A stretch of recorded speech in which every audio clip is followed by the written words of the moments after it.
नमस्कार जय जगन्नाथ शुभ सकाळ आज हूँ फेब्रुआरी 17 तारिख मंगलवार आज दिन अनेक गुरुत्वपूर्ण खबर आसी तेणु वीडियो को शेष पर्यंत देखा मोर आपन को अनुरोध तेबे आसतु आज दिन कोटी बड़ खबर उपर नजर पकाइबा वीडियो भल लगिले आपण भल पाइबा स्वरूप गोटे गोटे लाइक निश्चित करदेवे एथि सहित आपण केउ जिल्लारू ई खबर देखुचंती कमेंट करी जणाइदेवे आजिर प्रथम खबर आज आरंभ विधानसभा बजेट अधिवेशन 2026 29 दिन धरी चलिब ई बजेट सेशन मुख्यमंत्री मोहन चरण माझी आसंता 20 तारिख गृह में बजेट उपस्थापन करेंगे सेपटे सरकार को घेरिबा विरोधी प्रसंग धरी प्रस्तुत हो रही एथर बजेट अधिवेशन में बहिब धान मंडी झड़ गृह में उछुलिब महानदी जल मोटरयान प्रदूषण प्रमाण पत्र पीयूसीसी कटकणा नहीं आईन श्रृंखला और एसआईआर पर्यंत विभिन्न प्रसंग में सरकार को हरडघणारे पकाइबा प्रयास करेंगे विरोधी बीजेडी और कांग्रेस गोटी गोटी कर जवाब मागी घेरिबे सेपटे विरोधी को चेक देबाकू रणनीति प्रस्तुत करुछि शासक बीजेपी या छड़ा बजेट अधिवेशन को सुरुखुरे चलाइबा पई बाचस्पति सुरमा पाढ़ी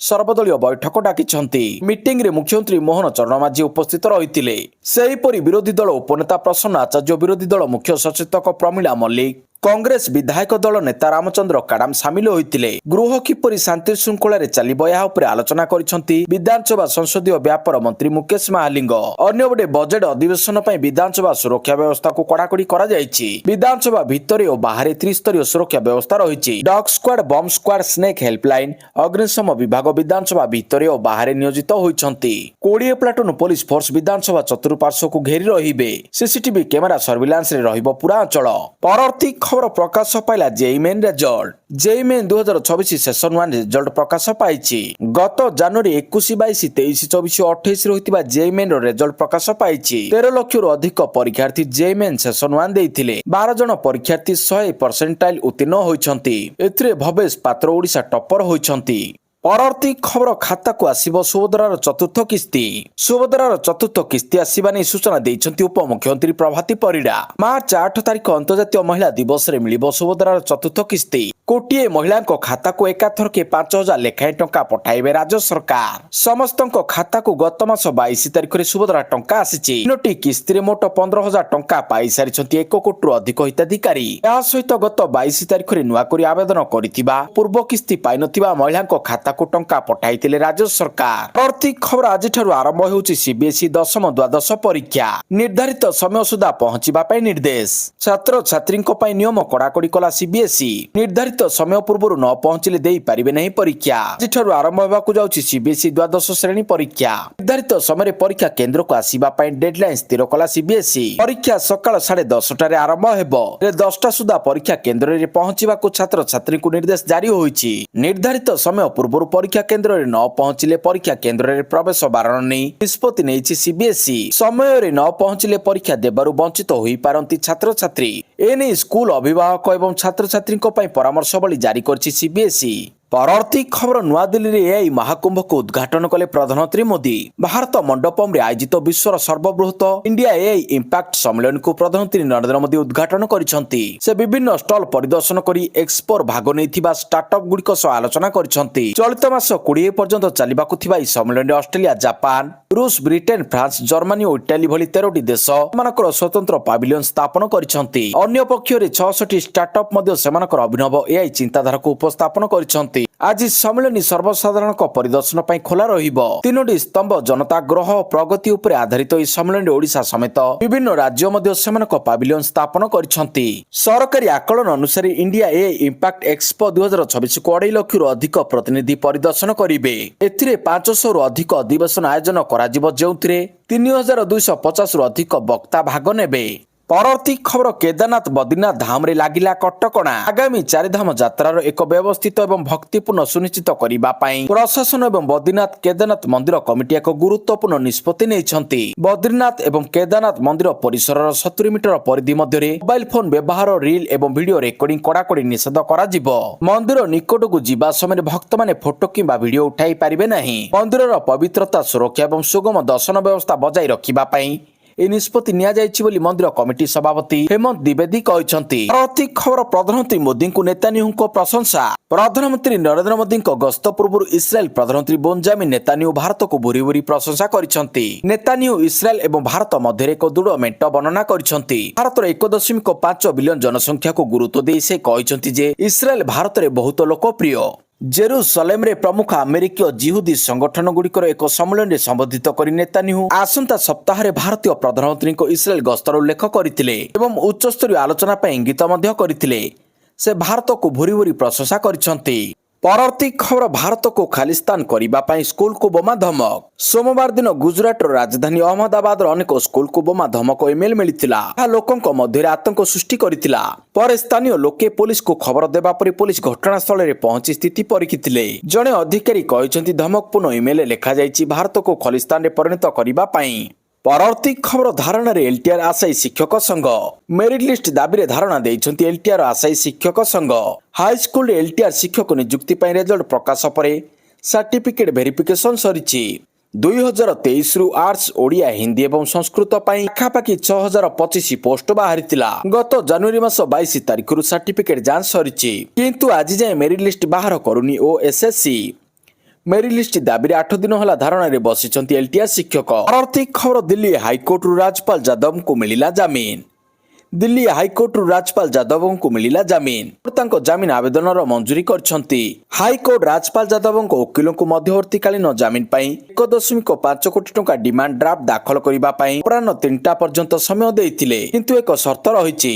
ଏହି ସମୟ ମଧ୍ୟରେ ରାଜପାଲ କୋର୍ଟରେ 1.5 କୋଟି ଟଙ୍କା ଜମା କରିଛନ୍ତି। କୋର୍ଟ କହିଛନ୍ତି ଯଦି ସେ ଅପରାହ୍ନ 3ଟା ସୁଦ୍ଧା ଡିମାଣ୍ଡ ଡ୍ରାଫ୍ଟ ଦାଖଲ କରନ୍ତି ତେବେ ତାଙ୍କୁ ଜାମିନ ପ୍ରଦାନ କରାଯିବ। ପରବର୍ତ୍ତୀ ଖବର ପ୍ରଧାନମନ୍ତ୍ରୀ ଭାବରେ ଶପଥ ନେବା ପରେ ତାରିକ ରହମାନଙ୍କୁ ଭାରତକୁ ନିମନ୍ତ୍ରଣ କରାଯିବ। ବିଏନପି ଅଧ୍ୟକ୍ଷ ତାରିକ ରହମାନ ମଙ୍ଗଳବାର ଅର୍ଥାତ୍ ଆଜି ବାଂଲାଦେଶର ପ୍ରଧାନମନ୍ତ୍ରୀ ଭାବରେ ଶପଥ ଗ୍ରହଣ କରିବେ। ବିଏନପି ବାଂଲାଦେଶ ସଂସଦୀୟ ନିର୍ବାଚନରେ ଐତିହାସିକ ବିଜୟ ହାସଲ କରିବା ପରେ ଭାରତ ଢାକା ସହିତ ଏହାର ସମ୍ପର୍କ ପୁଣି ଥରେ ମଜବୁତ କରିବାକୁ ଲକ୍ଷ୍ୟ ରଖିଛି। ଶେଖ ହସିନା ଗାଦିଚ୍ୟୁତ ହେବା ପରେ ଗତ 18 ମାସ ହେଲା ଭାରତ ବାଂଲାଦେଶ ସମ୍ପର୍କରେ ତିକ୍ତତା ସୃଷ୍ଟି ହୋଇଥିଲା। ବାଂଲାଦେଶରେ ହିନ୍ଦୁ ଓ ଅନ୍ୟ ସଂଖ୍ୟାଲଘୁଙ୍କ ଉପରେ ଆକ୍ରମଣକୁ ଭାରତ ସମାଲୋଚନା କରି ଆସୁଛି। ପ୍ରଧାନମନ୍ତ୍ରୀ ନରେନ୍ଦ୍ର ମୋଦିଙ୍କ ନେତୃତ୍ୱାଧୀନ କେନ୍ଦ୍ର ସରକାର ବାଂଲାଦେଶ ସହିତ ଉତ୍ତମ ସମ୍ପର୍କ ସ୍ଥାପନ ଲକ୍ଷ୍ୟରେ ତାରିକ ରହମାନଙ୍କୁ ଭାରତ ଗସ୍ତ ପାଇଁ ନିମନ୍ତ୍ରଣ କରିବାର ସମ୍ଭାବନା ରହିଛି। ପରବର୍ତ୍ତୀ ଖବର ପଶ୍ଚିମବଙ୍ଗର 7 ଅଧିକାରୀଙ୍କୁ ନିଲମ୍ବନ କଲେ ଇସିଆଇ। ଶୃଙ୍ଖଳାଗତ କାର୍ଯ୍ୟାନୁଷ୍ଠାନ ଗ୍ରହଣ କରିବାକୁ ମୁଖ୍ୟ ସଚିବଙ୍କୁ ନିର୍ଦ୍ଦେଶ। ସ୍ୱତନ୍ତ୍ର ଭୋଟର ତାଲିକା ସଂଶୋଧନ ଏସ୍ଆର୍ କାର୍ଯ୍ୟରେ ଗୁରୁତର ଅବହେଳା ଏବଂ ସାମ୍ବିଧାନିକ କ୍ଷମତାର ଅପବ୍ୟବହାର ନେଇ ପଶ୍ଚିମବଙ୍ଗର 7 ଜଣ ଅଧିକାରୀଙ୍କୁ ନିଲମ୍ବନ କରିବାକୁ ଭାରତୀୟ ନିର୍ବାଚନ ଆୟୋଗ ନିର୍ଦ୍ଦେଶ ଦେଇଛନ୍ତି। ସମ୍ପୃକ୍ତ ଅଧିକାରୀମାନେ ସହାୟକ ନିର୍ବାଚନ ପଞ୍ଜୀକରଣ ଅଧିକାରୀ ଭାବରେ ନିର୍ବାଚନ ଆୟୋଗ ପାଇଁ କାର୍ଯ୍ୟ କରୁଥିଲେ। ପରବର୍ତ୍ତୀ ଖବର ଆମେରିକାରେ ଚାଲିଛି ଜୋକର ଶୋ। ଆମେରିକା ରାଜନୀତିରେ ହଟଚମଟ। ବର୍ତ୍ତମାନର ଟ୍ରମ୍ପ ପ୍ରଶାସନ ଏବଂ ଆମେରିକୀୟ ରାଜନୀତିର ସ୍ତରକୁ ନେଇ ବଡ଼ ବୟାନ ଦେଇଛନ୍ତି ପୂର୍ବତନ ରାଷ୍ଟ୍ରପତି ବାରାକ ଓବାମା। ସେ ଏହାକୁ କେବଳ ସମାଲୋଚନା କରିନାହାନ୍ତି, ବରଂ ଏହାକୁ ଜୋକରଙ୍କ ଶୋ ବୋଲି କହିଛନ୍ତି। ଓବାମା ଏକ ସାକ୍ଷାତକାରରେ ଟ୍ରମ୍ପ ପ୍ରଶାସନ ଉପରେ ପ୍ରବଳ ବର୍ଷିଛନ୍ତି। ବିଶେଷ କରି ସୋସିଆଲ ମିଡିଆରେ ତାଙ୍କୁ ଓ ମିସେସ୍ ଓବାମାଙ୍କୁ ନେଇ ଜାରି କରାଯାଇଥିବା ଏକ ବିବାଦୀୟ ଭିଡିଓ ଏବଂ ସେଥିପାଇଁ ଡୋନାଲ୍ଡ ଟ୍ରମ୍ପ କ୍ଷମା ନ ମାଗିବା ଘଟଣାକୁ ନେଇ ସେ ଦୁଃଖ ପ୍ରକାଶ କରିଛନ୍ତି। ପରବର୍ତ୍ତୀ ଖବର ମୁଖ୍ୟମନ୍ତ୍ରୀ ମୋହନ ମାଝୀଙ୍କ ଅଧ୍ୟକ୍ଷତାରେ ଗୁରୁତ୍ୱପୂର୍ଣ୍ଣ ରତ୍ନଭଣ୍ଡାର ବୈଠକ।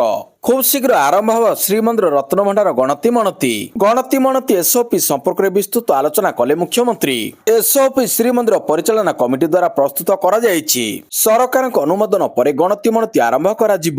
1978 ମସିହାର ତାଲିକା ସହିତ ମେଳକ କରାଯିବ। ସମ୍ପୂର୍ଣ୍ଣ ଅଳଙ୍କାର ଆଦିର ଫଟୋଗ୍ରାଫ ସହିତ ଡିଜିଟାଲ କଟାଲା କରାଯିବ। ତେବେ ମୁଖ୍ୟମନ୍ତ୍ରୀ ମୋହନ ଚରଣ ମାଝୀଙ୍କ ଅଧ୍ୟକ୍ଷତାରେ ଗୁରୁତ୍ୱପୂର୍ଣ୍ଣ ରତ୍ନଭଣ୍ଡାର ସମ୍ବନ୍ଧୀୟ ବୈଠକ ହୋଇଥିଲା। ବୈଠକ ଲୋକସେବା ଭବନର ତୃତୀୟ ମହଲାରେ ବସିଥିଲା। ବୈଠକରେ ଆଇନ ମନ୍ତ୍ରୀ ପୃଥ୍ୱୀରାଜ ହରିଚନ୍ଦନ, ମୁଖ୍ୟ ଶାସନ ସଚିବ ମନୋଜ ଆହୁଜା ଓ ଶ୍ରୀ ଜଗନ୍ନାଥ ମନ୍ଦିର ପ୍ରଶାସନର ମୁଖ୍ୟ ପ୍ରଶାସକ ଅରବିନ୍ଦ ପାଢୀ ପ୍ରମୁଖ ଉପସ୍ଥିତ ରହିଥିଲେ। ପରବର୍ତ୍ତୀ ଖବର ପୁରୀ ମହାନଗର ପାଇଁ ୱାର୍ଡ ପୁନର୍ଗଠନ। ମହାନଗର ନିଗମ ଭାବରେ ପୂର୍ଣ୍ଣାଙ୍ଗ ରୂପ ନେବାକୁ ଆଉ ପାଦେ ଆଗେଇଛି। ମହାନଗର ନିଗମରେ ମିଶିଥିବା ସୀମାନ୍ତ ପଞ୍ଚାୟତ ଗାଁଗୁଡିକୁ ନେଇ ୱାର୍ଡ ଗଠନ କରାଯାଇଛି। ମହାନଗର ନିଗମ ପାଇଁ ମୋଟ 39ଟି ୱାର୍ଡ ଗଠନ ହୋଇଛି। ପୌର ପ୍ରଶାସକ ତଥା ଜିଲ୍ଲାପାଳ ଏହି ପ୍ରସ୍ତାବକୁ ସରକାରଙ୍କ ପାଖକୁ ପଠାଇଛନ୍ତି। ମହାନଗର ନିଗମରେ ମିଶିଥିବା ସୀମାନ୍ତ ପଞ୍ଚାୟତ ଗାଁଗୁଡିକୁ ନେଇ ୱାର୍ଡ ଗଠନ ହୋଇଛି। ତେବେ ଏହା ଉପରେ ସରକାର ଆପତ୍ତି ଓ ପ୍ରସ୍ତାବ ଆହ୍ୱାନ କରିବେ। ମାସେ ପରେ ଚୂଡାନ୍ତ ତାଲିକା ପ୍ରକାଶ ପାଇବ। ପରବର୍ତ୍ତୀ ଖବର ଧାରା 370 ଉଚ୍ଛେଦ ହେବା ପରେ କାଶ୍ମୀର ଉତ୍ତର ପୂର୍ବ ଓ ମାଓ ପ୍ରଭାବିତ ଅଞ୍ଚଳ ଗୁଡିକରେ ହ୍ରାସ ପାଇଛି 80% ହିଂସା। ସ୍ୱରାଷ୍ଟ୍ର ମନ୍ତ୍ରୀ ଅମିତ ଶାହ କହିଛନ୍ତି ଧାରା 370 ଉଚ୍ଛେଦ ପରେ କାଶ୍ମୀର ଉତ୍ତର ପୂର୍ବ ଏବଂ ମାଓ ପ୍ରଭାବିତ ଅଞ୍ଚଳରେ ହିଂସା 80% ହ୍ରାସ ପାଇଛି। ସେ କହିଛନ୍ତି ସେହି ଅଞ୍ଚଳଗୁଡ଼ିକ ଖୁବ୍ ଶୀଘ୍ର ସମ୍ପୂର୍ଣ୍ଣ ହିଂସାମୁକ୍ତ ହେବ। ଦିଲ୍ଲୀ ପୋଲିସର 79ତମ ପ୍ରତିଷ୍ଠା ଦିବସ ପାଳନ ଅବସରରେ ଶ୍ରୀ ଶାହା କହିଛନ୍ତି 11ଟି ରାଜ୍ୟରେ ବ୍ୟାପିଥିବା ମାଓ ଆତଙ୍କବାଦ ଦେଶର ଆଭ୍ୟନ୍ତରୀଣ ସୁରକ୍ଷା ପାଇଁ ସର୍ବଦା ଏକ ଗୁରୁତ୍ୱପୂର୍ଣ୍ଣ ଆହ୍ୱାନ ସୃଷ୍ଟି କରିଛି। ପରବର୍ତ୍ତୀ ଖବର ଇଗ୍ନୋର ନାମଲେଖା ଅବଧି ବୃଦ୍ଧି। ଇଗ୍ନୋର ନାମଲେଖା ଚଳିତ ମାସ 28 ତାରିଖକୁ ବୃଦ୍ଧି କରାଯାଇଛି। ପୁନଃ ପଞ୍ଜୀକରଣ ପାଇଁ ଅତିରିକ୍ତ 200 ଟଙ୍କା ବିଳମ୍ବ ଶୁଳ୍କ ଦେବାକୁ ହେବ ବୋଲି କୁହାଯାଇଛି। ଆଗ୍ରହୀ ଛାତ୍ରଛାତ୍ରୀ ବିଭିନ୍ନ ପାଠ୍ୟକ୍ରମରେ ନାମ ଲେଖାଇବା ପାଇଁ ଇଗ୍ନୋର ୱେବସାଇଟ୍ www.ignore.ac.in କୁ ଅନୁସରଣ କରିପାରିବେ। Under graduate BScM BSO MA BM ପ୍ରୋଗ୍ରାମରେ ନାମଲେଖା ପଞ୍ଜୀକରଣ କରିବାକୁ ଚାହୁଁଥିବା ଅନୁସୂଚିତ ଜାତି ଓ ଜନଜାତି ଛାତ୍ରଛାତ୍ରୀଙ୍କ ପାଇଁ ନାମଲେଖା ଦେୟ ଏବଂ ପୁନଃ ପଞ୍ଜୀକରଣ ଦେୟ 50% ଛାଡ଼ କରାଯାଇଛି। ପରବର୍ତ୍ତୀ ଖବର ଆତଙ୍କବାଦୀ ପାଣ୍ଠି ଉପରେ ସୁରକ୍ଷା ଏଜେନ୍ସିର ପ୍ରହାର। 8000 ବେନାମୀ bank account freeze. Srinagar Jammu କାଶ୍ମୀରରେ ସୁରକ୍ଷା ଏଜେନ୍ସିଗୁଡ଼ିକୁ ବଡ଼ ସଫଳତା ମିଳିଛି। ଉପତ୍ୟକାରେ ବେନାମୀ ବ୍ୟାଙ୍କ ଆକାଉଣ୍ଟ ମାଧ୍ୟମରେ କାର୍ଯ୍ୟ କରୁଥିବା ଏକ ପ୍ରମୁଖ ମନି ଲଣ୍ଡରିଂ ନେଟୱାର୍କର ପର୍ଦ୍ଦାଫାଶ ହୋଇଛି। ତଦନ୍ତରୁ ଜଣାପଡ଼ିଛି ଯେ ଏହି ବ୍ୟାଙ୍କ ଆକାଉଣ୍ଟଗୁଡ଼ିକ ଅନ୍ତର୍ଜାତୀୟ ସାଇବର ଠକେଇରେ ସମ୍ପୃକ୍ତ ଗ୍ୟାଙ୍ଗ ପାଇଁ ଗୁରୁତ୍ୱପୂର୍ଣ୍ଣ ଭୂମିକା ଗ୍ରହଣ କରୁଥିଲା। ଏଜେନ୍ସିଗୁଡ଼ିକୁ ଆଶଙ୍କା କରୁଛନ୍ତି ଯେ ଏହି ବ୍ୟାଙ୍କ ଆକାଉଣ୍ଟଗୁଡ଼ିକ ବ୍ୟବହାର କେବଳ ସାଇବର ଅପରାଧ ପର୍ଯ୍ୟନ୍ତ ସୀମିତ ନୁହେଁ, ବରଂ କିଛି କଟ୍ଟରପନ୍ଥୀ ଏବଂ ବିଚ୍ଛିନ୍ନତାବାଦୀ ମଧ୍ୟ ଏଗୁଡ଼ିକ ଦେଶ ବିରୋଧୀ କାର୍ଯ୍ୟକଳାପ ପାଇଁ ପାଣ୍ଠି ସଂଗ୍ରହ କରିବାକୁ ବ୍ୟବହାର କରିପାରିବେ। ଗତ 3 ବର୍ଷ ମଧ୍ୟରେ କର୍ତ୍ତୃପକ୍ଷ ଜମ୍ମୁ ଏବଂ କାଶ୍ମୀରରେ ଏପରି 8000 ବେନାମୀ ଆକାଉଣ୍ଟ ପାଇଛନ୍ତି। ଆକାଉଣ୍ଟ ଗୁଡ଼ିକୁ ପୂର୍ବରୁ ଫ୍ରିଜ୍ କରାଯାଇଛି। ପରବର୍ତ୍ତୀ ଖବର ପୁଣି ଥରେ ମୁହଁ ଖୋଲିଲେ ପାଟକୁରା ବିଧାୟକ ଅରବିନ୍ଦ ମହାପାତ୍ର। ନିଲମ୍ବନ ପରବର୍ତ୍ତୀ ରାଜନୀତିକୁ ନେଇ ପୁଣି ଥରେ ମୁହଁ ଖୋଲିଛନ୍ତି ପାଟକୁରା ବିଧାୟକ ଅରବିନ୍ଦ ମହାପାତ୍ର। ନିଲମ୍ବନ ନେଇ ବିଜେଡି ସୁପ୍ରିମୋ ନବୀନ ବାବୁଙ୍କ ଠାରୁ କୌଣସି ଉତ୍ତର ଆବଶ୍ୟକତା ନାହିଁ ବୋଲି ଅରବିନ୍ଦ ମହାପାତ୍ର ତାଙ୍କ ପ୍ରତିକ୍ରିୟାରେ କହିଛନ୍ତି। ଯେଉଁ କାରଣକୁ ନେଇ ତାଙ୍କୁ ନିଲମ୍ବନ କରାଯାଇଛି ସେହି କାରଣର କୌଣସି ସତ୍ୟତା କେହି ରଖିପାରୁନାହାନ୍ତି। ତେଣୁ ବିଜେଡିର ନିଷ୍ପତ୍ତିକୁ ନେଇ ନବୀନ ବାବୁଙ୍କ ସହ ଏକମତ ନୁହନ୍ତି। ପରବର୍ତ୍ତୀ ଖବର କୃଷ୍ଣସାର ମୃଗ ଶିକାର ମାମଲା। ଶୁଣାଣି କରିବାକୁ ମନା କଲେ ରାଜସ୍ଥାନ ହାଇକୋର୍ଟର ବିଚାରପତି। ଅଭିନେତା ସଲମାନ ଖାନଙ୍କ କୃଷ୍ଣସାର ମୃଗ ଶିକାର ମାମଲାକୁ ନେଇ ନୂଆ ଟୁଇଷ୍ଟ। ସୋମବାର ରାଜସ୍ଥାନ ହାଇକୋର୍ଟରେ ଏହି ମାମଲା ସହିତ ଜଡ଼ିତ ଆବେଦନ ଗୁଡ଼ିକର ଶୁଣାଣି ହେବାର ଥିଲା। ହେଲେ ବିଚାରପତି ବଲଜିନ୍ଦର ସିଂ ସିନ୍ଧୁଙ୍କ ଏକକ ଖଣ୍ଡପୀଠ ଏହି ଆବେଦନ ଗୁଡ଼ିକର ଶୁଣାଣି କରିବାକୁ ମନା କରିଦେଇଥିଲେ ଆଉ ନିର୍ଦ୍ଦେଶ ଦେଇଥିଲେ ଯେ ଏହି ମାମଲାର ଶୁଣାଣି ଅନ୍ୟ ଏକ ଖଣ୍ଡପୀଠରେ କରାଯାଉ। ପରବର୍ତ୍ତୀ ଖବର ପୂର୍ବତନ ବିଧାୟିକା ରାଶେଶ୍ୱରୀ ପାଣିଗ୍ରାହୀଙ୍କ ପରଲୋକ। ରାଶେଶ୍ୱରୀ ପାଣିଗ୍ରାହୀଙ୍କ ପରଲୋକ। ପୂର୍ବତନ ବିଧାୟିକା ଡାକ୍ତର ରାଶେଶ୍ୱରୀ ପାଣିଗ୍ରାହୀଙ୍କ ପରଲୋକ। ରାତି 8:50 ରାଶେଶ୍ୱରୀ ପାଣିଗ୍ରାହୀଙ୍କ ପରଲୋକ ନେଇ ପରିବାର ଓ ଡାକ୍ତରଙ୍କ ପକ୍ଷରୁ ସୂଚନା। 79 ବର୍ଷ ବୟସରେ ସମ୍ବଲପୁର ବାସଭବନରେ ପରଲୋକ। 2014ରେ ସମ୍ବଲପୁର ବିଧାୟିକା ଭାବରେ ନିର୍ବାଚିତ ହୋଇଥିଲେ।